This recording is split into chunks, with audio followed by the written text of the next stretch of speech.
Hey guys, welcome to PM Pathshala. Guys, आज हम लेकर आए हैं फरवरी 2024 की मंथली मैगजीन है गाइस, जिसमें हमने ऑलरेडी पॉलिटी गवर्नेंस का topic, international relations, economy cover कर लिया है।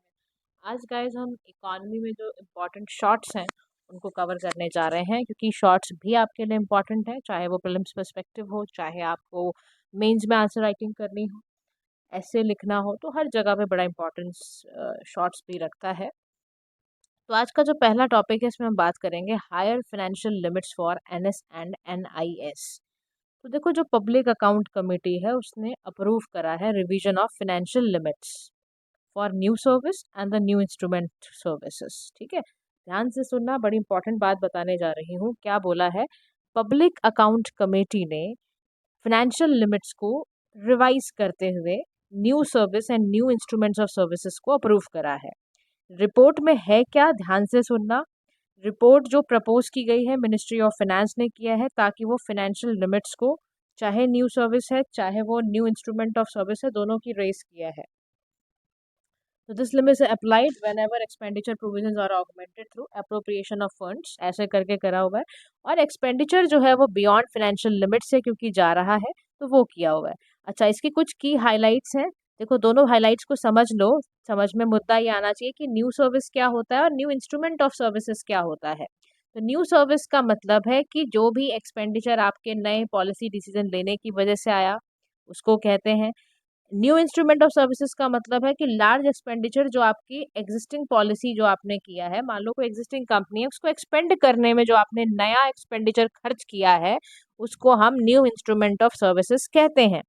कह रहा, जैसे मान लो आप ना लोन वगैरह लेते हो, तो न्यू इंस्ट्रूमेंट ऑफ सर्विसेज है। मशीनरी इक्विपमेंट पे जो पैसा लगा वो न्यू सर्विसेज का पार्ट है। इसमें अबव रिपोर्टिंग लिमिट जो होती है वो 50 करोड़ से 100 करोड़ के अबव होती है। इसमें ओरिजिनल अप्रोप्रिएशन से 20% होना चाहिए, या 100 crore, whatever it is higher, उतना आप कर सकते हो। तो ये जो रिपोर्ट थी बेसिकली आपका फोकस कराना चाहती थी कि देखो, इसमें अगर देखो, अगर आप किसी भी चीज़ों का, एग्जिस्टिंग सर्विसेज का जब आप इम्प्रूव करोगे, एक्सपेंड करोगे, तो उससे सीधा असर आपकी जीडीपी पे पड़ेगा, जीडीपी की ग्रोथ हो जाएगी। दूसरा, जो प्रोजेक्ट एग्जीक्यूशन में डिले हुआ, फाइनेंशियल लिमिट्स इसकी लो थी, उसमें फर्क पड़ेगा। मॉनिटरिंग इन्हांस हो जाएगी। तो ये सारी की सारी चीज़ें इससे फायदा करेंगी। अच्छा, नेक्स्ट है आपका राष्ट्रीय उद्यमिता विकास परियोजना के बारे में है, जिसमें ministry of skill development and entrepreneurship ने ये लॉन्च किया है अंडर स्किल इंडिया मिशन। ठीक है, राष्ट्रीय उद्यमिता विकास परियोजना जो है, ध्यान रखना, एक तो समझ गओ कि भाई ये जो परियोजना है ये स्किल इंडिया मिशन से रिलेटेड ही है। दूसरा, यहाँ पे जो बेनिफिशियरी है, यानी कि जो पीएम स्वनिधि, यानी कि जो स्ट्रीट वेंडर वाला प्रोग्राम था, उससे टेलर ली गई है। दूसरा, यहाँ पे जो इंडिविजुअल्स हैं उनके पास कॉम्प्रिहेंसिव एंटरप्रेन्योरशिप की ट्रेनिंग होनी चाहिए, थ्योरेटिकल नॉलेज होनी चाहिए, प्रैक्टिकल एक्सपोजर होना चाहिए। ठीक है, अब देखो, जब भी ना हम स्किल इंडिया की बात करें तो हमें दो वर्ड्स को ध्यान रखना है, एक है रीस्किलिंग, एक है अब आपका अपस्किलिंग। रीस्किलिंग का मतलब है कि कोई बंदा बेरोजगार था, अब आपको उसको स्किल देके रोजगार प्रोवाइड करना है। ठीक है, यानी कि एम्प्लॉयमेंट अपॉर्चुनिटी देनी है। और इसके बाद अपस्किलिंग का मतलब क्या है कि अपस्किलिंग में आपके पास वो ऑलरेडी काम कर रहा है, अब आप चाहते हो उसको, चीज़ों को टेक्नोलॉजिकली वो अपग्रेड हो जाए, या जो भी उसकी वर्क एफिशिएंसी को अपग्रेड करने के लिए आप क्या करते हो, उसको स्किल प्रोवाइड करते हो। तो यहाँ पर पायलट किया गया, इनिशियली सिलेक्टेड डिस्ट्रिक्ट में डाला गया था, जिसमें 40% वुमेन पार्टिसिपेशन थी, और ये ऑफलाइन ऑनलाइन हर मोड से किया जा रहा है। सर्टिफिकेट अवार्ड भी दिए जा रहे हैं। तो इस स्कीम के तहत ही ये किया जा रहा है, राष्ट्रीय उद्यमिता विकास परियोजना, जो कि किसके अंडर आ रही है? स्किल इंडिया मिशन के अंडर ही आ रही है। और इसको ministry of skill development and entrepreneurs ने इस पे काम करना शुरू करा है। अच्छा, नेक्स्ट टॉपिक है आपका स्टार्टअप शाला। तो department for promotion of industry and internal trade ने ये स्टार्टअप शाला को लॉन्च करा है। स्टार्टअप इंडिया का फ्लैगशिप एक्सेलरेटर प्रोग्राम है। 2016 में लॉन्च किया था स्टार्टअप इंडिया को, अगर आपको याद हो। उसी के तहत गाइस कोशिश की जा रही है इंडिया के स्टार्टअप इकोसिस्टम को रोबस्ट करने की। तो सेक्टर स्पेसिफिक इनिशिएटिव है, एग्जिस्टिंग जितने भी एंटरप्रेन्योरशिप है उनको नॉलेज, फंडिंग, ये सब में हेल्प करेगा, गाइडेंस प्रोवाइड करेगा। 3 मंथ्स का लॉन्ग एक्सेलरेटर प्रोग्राम है। Clean technology, deep technology, 20 startup इस पर तैयार करे गए हैं। तो ये सब चीज़ें इस पे चल रही हैं। Next topic is about ease of doing business. देखो, मिनिस्ट्री ऑफ कॉर्पोरेट अफेयर्स का पार्ट है ये, ध्यान रखो। उसी ने ये ऑपरेशनलाइज करा और अल्टीमेटली सेंट्रल प्रोसेसिंग सेंटर को ये बोला है कि ईज ऑफ डूइंग बिजनेस को कैसे हम अच्छा कर सकते हैं। ईज ऑफ डूइंग बिजनेस का सबसे पहले मतलब समझ लो कि ना, जब भी आप किसी भी सेटअप पे बैठो तो ना, आप किसी भी पर्टिकुलर टेरिटरी पे जब आप बिजनेस करने जा रहे हो ना, तो ईज ऑफ डूइंग बिजनेस का मतलब ही यही है कि सिंप्लिसिटी, एफिशिएंसी और कॉस्ट इफेक्टिवनेस, की पैसा भी ज्यादा ना लगे, रिसोर्स भी प्रॉपर यूटिलाइज हो जाए, और वहां पर ना बहुत दिक्कत ना हो लीगल डॉक्यूमेंट्स पे सिग्नेचर्स लेने के लिए या सेटअप करने में या ऑपरेट करने में। तो उसी को कहते हैं ईज ऑफ डूइंग बिजनेस। तो उसको इम्प्रूव करने के लिए टाइम बाउंड मैनर में इसीलिए सेंट्रल रजिस्ट्रेशन सेंटर तैयार करे गए हैं, ताकि स्पीडी तरीके से वॉलंटरी क्लोजर हो जाए जो एप्लीकेशंस ऑलरेडी कवर कर दी गई हैं। अब ईज ऑफ डूइंग बिजनेस में रिफॉर्म ली ही इसीलिए जाती है ताकि आपके देश की इकोनॉमिक ग्रोथ बढ़े, आपके रिसोर्स एलोकेशन ठीक ढंग से हो, फॉरेन इन्वेस्टमेंट सही ढंग से हो, सोशल डेवलपमेंट बढ़े, आपकी इंक्लूसिविलिटी प्रमोट हो। तो फोकस एरियाज क्या है ईज ऑफ डूइंग बिजनेस के? That is, first is simplification, कि सिंप्लीफिकेशन प्रोसीजर्स का कर दो जितनी भी हैं आपके एप्लीकेशंस वगैरह हैं। रैशनलाइजेशन की अपीलिंग करना, रिडंडेंट लॉज वगैरह को ध्यान में रखते हुए डिजिटलाइज करना, एलिमिनेट करना मैनुअल रिफॉर्म्स को, रिकॉर्ड्स को, डीक्रिमिनलाइज करना माइनर टेक्निकल चीज़ों को। तो उसको कहते हैं ईज ऑफ डूइंग बिजनेस को ठीक ढंग से करना। इसमें ना बहुत तरह की रिफॉर्म ले सकते हो। देखो, लेबर लॉ रिफॉर्म ले सकते हो ताकि लेबर लॉज आपके ऐसे हों कि वो भी उनके क्वालिटी ऑफ लिविंग जो है, वर्किंग लाइफ जो है, उनके ऊपर काम किया जा सके, फॉरेन इन्वेस्टमेंट आराम से आ सके। तो ये सब तभी पॉसिबल है गाइस जब आपका क्या होगा, आपके देश का ईज ऑफ डूइंग बिजनेस अच्छा होगा। तो इकोनॉमिक ग्रोथ आपकी, ठीक है ना, आपकी फॉरेन इन्वेस्टमेंट, आपका सोशल डेवलपमेंट, तो हर तरह से डेवलपमेंट देखने को मिलता है। अच्छा, next topic is about report on framework for insolvency mediation के बारे में। देखो, सबसे पहले रिपोर्ट निकालता कौन है? याद रखो, इकोनॉमी के अंदर रिपोर्ट्स बहुत सारी आती हैं, तो बहुत ध्यान से सुनना है। और बहुत बार बार देखो, हर साल में रिपोर्ट वही साल साल वाली जो होंगी वो रिलीज होती रहेंगी। उसको जहां उसका डेटा तैयार कर रखा है उसको तैयार रखो, रिपोर्ट्स वाले डेटा को। तो एक्सपर्ट कमेटी ने ना insolvency and bankruptcy board of India को कॉन्स्टिट्यूट करा with TK. Viswanathan as a chairperson, ताकि वो मीडिएशन के स्कोप को यूज करते हुए उसको ध्यान में रख लें। करेंटली यहाँ पे कह रहा है कि कोई भी स्पेसिफिक प्रोविजन नहीं है for mediation of insolvency and bankruptcy dispute. देखो, मीडिएशन का एक सीधा सा मतलब होता है कि एक न्यूट्रल थर्ड पार्टी है जो नेगोशिएटेड सेटलमेंट करेगी। तो डिस्प्यूट किसी पार्टीज के अंदर हो रहा है तो उसका म्यूचुअल कंसेंट करवाना किसी चीज पे। तो मीडिएशन जो लॉ है इंडिया में, एक्ट 2023 है, जिसका काम यही है मीडिएशन को कराना, उसके लेजिस्लेशन पे वर्क करना। तो इंडिया भी इसका सिग्नेटरी है। इंडिया ने भी सिंगापुर कन्वेंशन पे साइन किया है। तो जहां पर देखो मीडिएशन रिलेटेड आया ना, मीडिएशन का मतलब ही है कि आप चाहते हो कि कोर्ट का प्रेशर कम हो, आप चाहते हो कि चीजें बातचीत से ही सुलझ जाएं। फिर रिकमेंडेशंस आई कमेटीज की कि फेज वाइज हम इंट्रोड्यूस करेंगे वॉलेंट्री मीडिएशन को। हम सेंटर को बोलेंगे, प्रिस्क्राइब करने को बोलेंगे structure of insolvency mediation framework को, स्पेसिफाई करेंगे सारे के सारे प्रोसीजर्स, ताकि वो इस पे काम हो पाए। नेक्स्ट आपका देखो क्या रहा है, मैंने वही बताया ना आपको कि मीडिएशन कराने से सबसे बड़ा पार्टी ड्रिवन है ये। आपकी ना प्रिजर्व करेगा पार्टी की ऑटोनॉमी को, कॉन्फिडेंशियल रिपोर्ट आएंगी, फ्लेक्सिबिलिटी रहती है, टाइम बचेगा आपका, कॉस्ट बचेगी आपकी, प्रिडिक्टेबल प्रोसेस है, बिजनेस रिलेशनशिप करवाने में, पार्टनरशिप वाले रिफॉर्म्स में बहुत आसान होता है और बहुत अच्छा तरीका होता है कि मीडिएशन से ही डिस्प्यूट्स को रिजॉल्व करा दिया जाए। ठीक है। नेक्स्ट देखो, आपका सिक्योरिटी अपीलेट ट्राइब्यूनल के बारे में है, तो ध्यान रखो इसके बारे में क्यों आया, सैट के बारे में न्यूज में क्यों रहा। सबसे पहले याद रखना, सैट एक स्टैट्यूटरी बॉडी है, किसी एक्ट के तहत है, वो है सेबी का 1992 का एक्ट। एब्सेंस है full bench affecting the functioning of asset leaded to, बहुत सारी चीजें डिले एंड डिस्ट्रप्शन हो रही है क्योंकि फुल बेंच यहाँ बैठता ही नहीं है, और इसका ही काम है कोई भी ऑर्डर अगर सेबी के थ्रू आया है, कोई केस आया है, कोई पेंशन फंड रेगुलेटरी वालों की तरफ से आया, आईआरडी की तरफ से आया, तो ये लोग को डील करना होता है, सैट वालों को ही।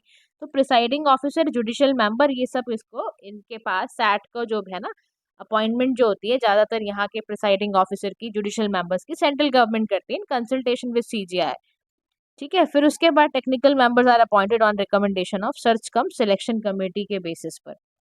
नेक्स्ट आपका आता है यूनिफाइड पेमेंट इंटरफेस के बारे में, यूपीआई के बारे में। तो प्राइम मिनिस्टर ऑफ इंडिया ने जॉइंटली इनॉग्रेट करा है यूपीआई सर्विसेज को मॉरिशस एंड श्रीलंका के साथ, और रुपे कार्ड यहाँ पे सर्विसेज की लॉन्च करा है। ताकि डिजिटल ट्रांसफॉर्मेशन हो पाए, टूरिज्म आपका अच्छा हो पाए, बायलैटरल इकोनॉमी टाइज दोनों कंट्रीज के बढ़ पाए। तो यूपीआई बेसिकली क्या है गाइस? मल्टीपल बैंक अकाउंट से कनेक्टेड होता है, एक सिंगल एप्लीकेशन है जिसमें आप कई सारे बैंकिंग फीचर्स एंजॉय कर सकते हो। किसी को पैसा भेजना, किसी से पैसा ले आना, वही सब ट्रांसफर ऑफ फंड। और डेवलप किसने किया है यूपीआई? तो एनपीसीआई का नाम कभी नहीं भूलना है, national payment corporation of India ने करा है, जो कि आरबीआई का इनिशिएटिव था, right. Now the next topic is about Codex committee on spices and culinary herbs. देखो ये ना बड़ा इंटरेस्टिंग है। क्या हुआ, 7 सेशन बैठा Codex committee spices and culinary herbs का कोच्चि में जाके। अब इसमें करते क्या है, इन सेशंस में ना क्वालिटी स्टैंडर्ड्स को देखते हैं। तो इसमें 5 स्पाइसेस के क्वालिटी स्टैंडर्ड्स को चेक करा गया। Small cardamom, turmeric, juniper berry, allspice, star anise, सबको फाइनलाइज करा गया। 5 स्टैंडर्ड दिए गए और फॉर द फर्स्ट टाइम इसमें स्ट्रेटेजीज ग्रुपिंग वगैरह की जा रही है, इस्टेब्लिश करा जा रहा है सब कमोडिटी कमेटी। तो इंडिया होस्ट कर रहा है इसको since the beginning of the spice board of India, और ताकि वर्ल्ड वाइड स्टैंडर्ड्स को चेक किया जा सके, ये सारी चीज़ें इसके अंदर से जाके चेक कराई जा सकें। फिर कोडेक्स स्टैंडर्ड क्या है, इसमें ना इंटरनेशनल फूड टेक्स्ट होते हैं, लाइक स्टैंडर्ड्स है, कोड ऑफ प्रैक्टिस क्या है, कोड ऑफ हाइजीनिक प्रैक्टिस हो रही है या नहीं हो रही है। तो कोडेक्स जो टेक्स्ट है वो वॉलंटरी है और इवन कोई बाइंडिंग इफेक्ट इसका नहीं पड़ता है। तो कोडेक्स एंड डब्ल्यूटीओ जो है, WTO agreement on sanitary and phyto sanitary measures लिए गए हैं टेक्निकल बैरियर्स वगैरह को देखने के लिए।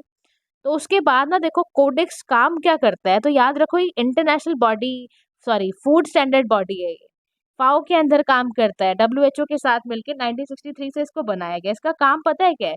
कंज्यूमर के हेल्थ को प्रोटेक्ट करना और फूड ट्रेड में फेयर प्रैक्टिस हो रही है ये इंश्योर करना इसका काम है। इंडिया इसका मेंबर है, 189 कोडेक्स मेंबर है, right. So the next topic is about report on transforming fair price shops के बारे में। तो स्टैंडिंग कमेटी जो consumer affair, food and public distribution submit report उन्होंने करी है, ट्रांसफॉर्मिंग फेयर प्राइस शॉप। तो as per the national food security act 2013, जो फूड आपका यहाँ पर बात की जा रही है ना, FPS refers to the shops license to distribute essential commodity, जैसे राशन कार्ड होल्डर्स हैं, under targeted public distribution system में ही काम कर पाए।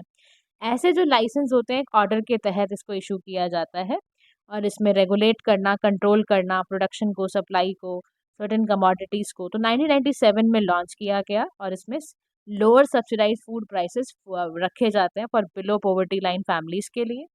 तो की इशूज़ क्या है? Leakage, diversion of food grains, इस तरह की अगर चीज़ें निकल कर आती हैं तो वो सब। फिर उसके बाद बोला गया कि रिकमेंडेशन क्या है, तो सबसे बड़ी रिकमेंडेशन है increase sales of non PDS commodities, जैसे कि आपकी खादी और आयुष है। फॉर्म अ मॉनिटरिंग सेल ताकि प्रोग्रेस मॉडल एफपीएस की चीज़ें हो पाए। Improve working of vigilance centres के बारे में, ई पॉज मशीन्स को कनेक्ट करना। तो एफर्ट क्या लिए जा रहे हैं? देखो एफर्ट ये लिए जा रहे हैं ट्रांसफॉर्म करने के लिए फेयर प्राइस शॉप्स को, कि जितने भी हैं उनमें ना एक्सेस डिलीवरी पॉइंट बढ़ जाए, मुद्रा लोन्स फॉर कैपिटल ऑगमेंटेशन अच्छा हो जाए, और ये आपके सेल नॉन पीडीएस आइटम्स का बढ़ जाए। अदर एफर्ट्स ऐसे लिए जा रहे हैं ताकि जो आपके फेयर प्राइस जो शॉप्स हैं उनके ध्यान में रखकर, ताकि वो essential commodities ration card holders को सही ढंग से प्रोवाइड कर पाएं, right. Now the next topic is about India's food grain storage system. देखो बहुत सारे टॉपिक्स फूड ग्रेन से रिलेटेड हैं, be very clear about it. तो मीति ने ट्रांसफर करा है अपनी टेक्नोलॉजी को smart food grain storage system से, लाइक इसी को सेफ्टी भी बोल रहे हैं वो, ठीक है। तो इन्होंने क्या करा है कि ना डेवलप किया किसने? समीर ने। समीर का क्या फुल फॉर्म है? Society for applied microwave electronic engineering research ने सेफ्टी बनाया है। और ये है क्या? Sameer autonomous research and development institution है, अंडर काम किसके करता है? मीति के काम करता है।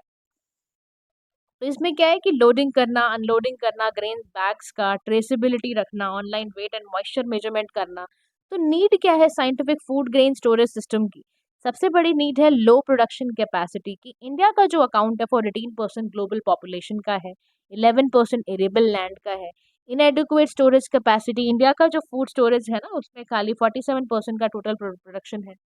फूड सिक्योरिटी की बात करें तो रोबस्ट नेटवर्क है। इकोनॉमिक वाइबिलिटी की बात करें तो रोबस्ट स्टोरेज है, जिससे कि वेस्टेज कम हो रही है। प्रोड्यूस हो तो लेस वॉलेटाइल, मार्केट फ्लक्चुएशंस कम हो, फूड ग्रेन एक्सपोर्ट बढ़ जाए। तो ऐसे कौन कौन से इनिशिएटिव लें जिससे कि फूड ग्रेन सिस्टम बढ़े? तो वर्ल्ड का देखो हमारे पास ना ग्रेन, लार्जेस्ट ग्रेन हमारे कोऑपरेटिव सेक्टर से आता है।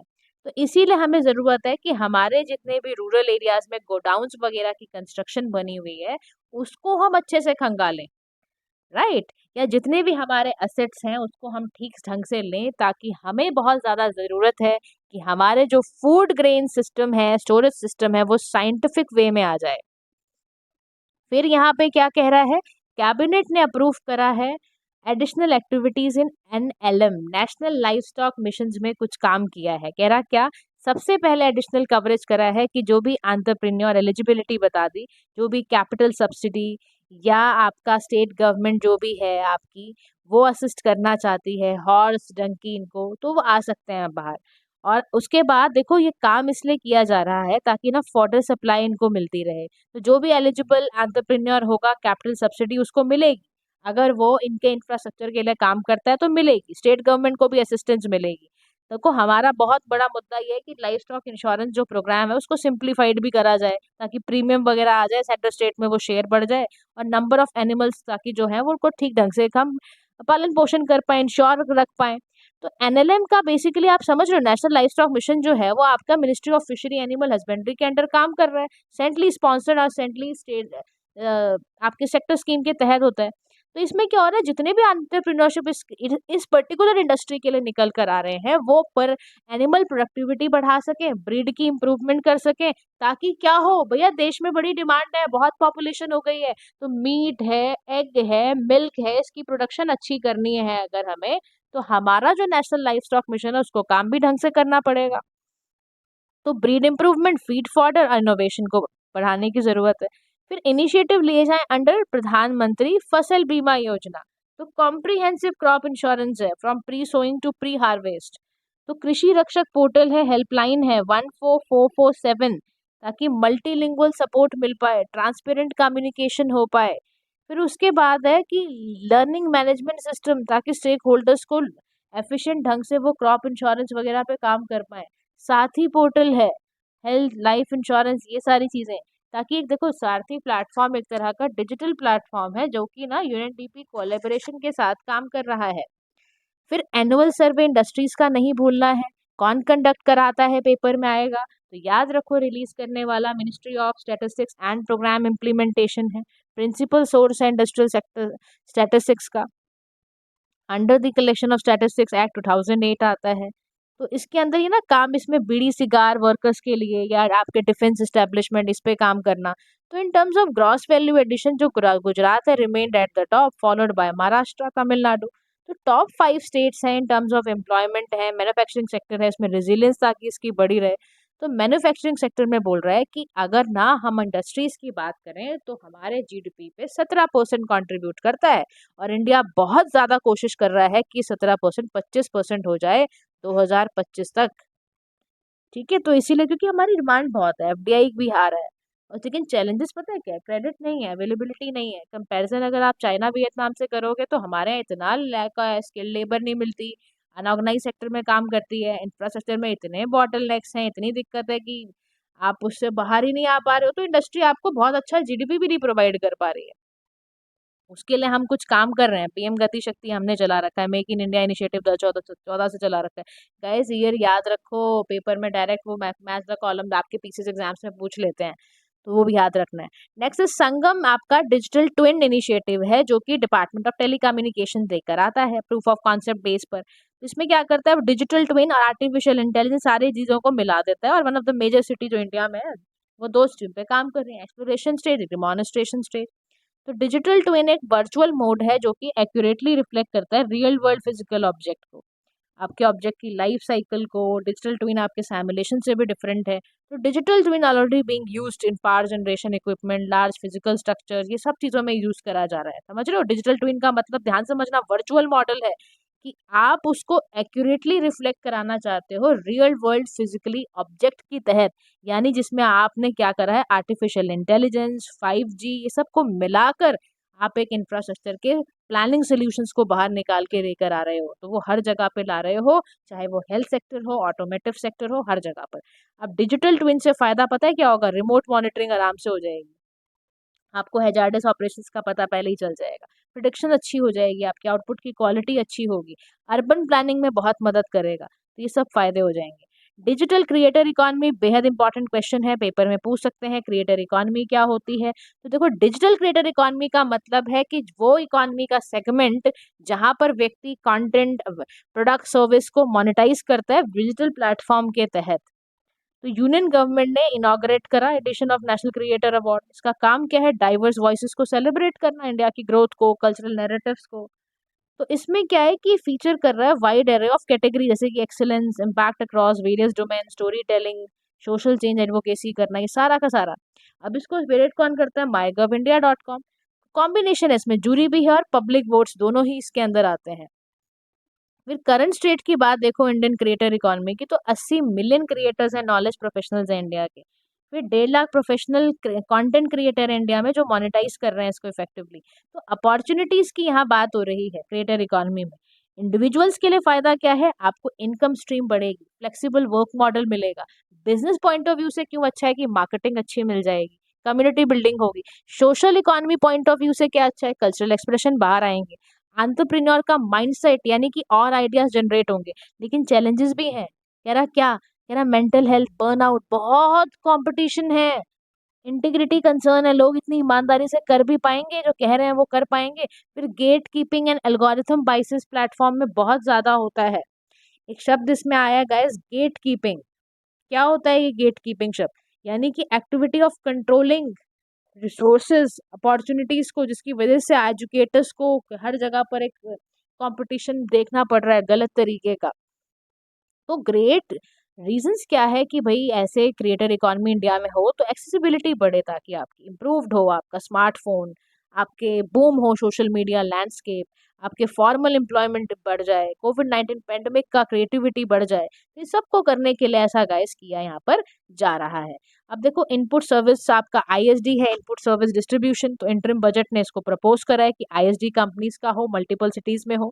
इनपुट टैक्स क्रेडिट एक शब्द आता है, ध्यान रखो इनपुट टैक्स क्रेडिट पे क्वेश्चन पूछा जा सकता है, कैसा टैक्स होता है ये? तो ये बिजनेस पे करते हैं, कब पे करते हैं? जब वो कोई चीज खरीदते हैं, ठीक है, अपने परचेज पे खरीदते हैं, ताकि वो अपना टैक्स लाइबिलिटी को कम कर सके जब वो कोई सामान बेचें। तो याद रखो, ये पेपर में क्वेश्चन पूछ सकते हैं, इनपुट टैक्स क्रेडिट क्या होता है, राइट। उसके बाद आईएसडी मैकेनिज्म बता रहा है कि कैसे वो बिलिंग करते हैं कॉमन इनपुट सर्विसेज की एक लोकेशन ऑफ कंपनी में।